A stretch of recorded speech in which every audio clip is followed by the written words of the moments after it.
All right, welcome to update number 3 with the Factory 5 Mark 5 Roadster. It's been a few weeks since I've had an update. Reason being is some things were on back order.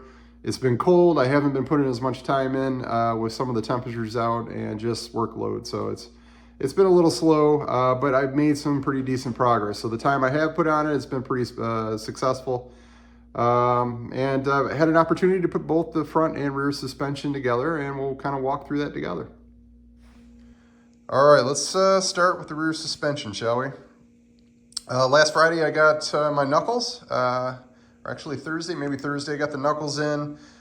First thing I had to do on the knuckles is I had to trim off a piece that sat out here. So that piece is a link used for Mustangs, but not used for the Factory 5 Roadster. So once I had both those trimmed and filed down, it was time to get the hub fitted in place. The hubs had to be, you had to take the hub studs out and replace them with some 1/2" 20 studs. So once I had those pressed in with the new studs, I mounted it up. And yeah, this was time to get all the links and of course the CV shaft in place now. Inserting the CV shafts in the differential was a little bit tight. In order to get the CV into the differential, I did have to get a mallet and kind of tap it in there, just give it a little bit of encouragement to get in. But once it got most of the way in, clicked in place, and both sides went in without a hitch. For the outboard point of the CV, it was super easy to do this, even by myself in this case. I had to basically disassemble the upper control arm from the knuckle. I just kind of rotated the knuckle down, got the CV kind of lined up, and it inserted fairly easy. Just had to kind of turn it just to get the splines lined up, but once you did that, I was home free.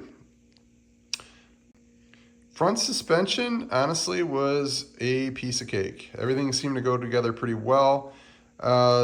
I would say the biggest thing to keep an eye on is the spindles. The spindles, on the spindles themselves, it tells you passenger side and driver side, and if you're not careful and you don't read the instructions, here I come. You'll realize that passenger side, driver side is meant for the coupe and not the Cobra. The Cobra is opposite. So I put them on correctly and then saw that it had passenger side, driver side written on them. And I switched them up, and it didn't make sense when I switched them up. The tie rod link was on the wrong side, so I decided to go back, read the instructions, and realized, they're opposite for the Roadster. So just keep that in mind when you read and you're building the Roadster. Just keep an eye on the instructions. They will tell you to make sure that the passenger side is on the driver's side and vice versa. So other than that, the biggest ordeal is probably splaying open a lot of these clevis joints. So anything where a control link, and this is true for the rear, on just about every link that I had to install, I had to splay open the clevis probably about a degree, just enough to wiggle the control arm in there and then start torquing it down. Once you torque it down, it closes that gap up, and the geometry is pretty sound. So just a heads up on the front and rear suspension link attachments. Now that I have the suspension pretty much squared away, I started doing some of my final torque and putting my paint marks on anything that I've torqued down. So as I torque them, I am paint daubing them just to let myself know, hey, this is a finished joint, and I can move on from there. So let's talk about what's next. I have to finish up the suspension with the stabilizer bars. Those are the last things I'm bolting onto the car. Stabilizer bars come with some mount brackets that are just bent laser cut steel. So what I want to do is I want to powder coat some of these smaller components. I'm going to probably be doing that hopefully by the end of this coming week.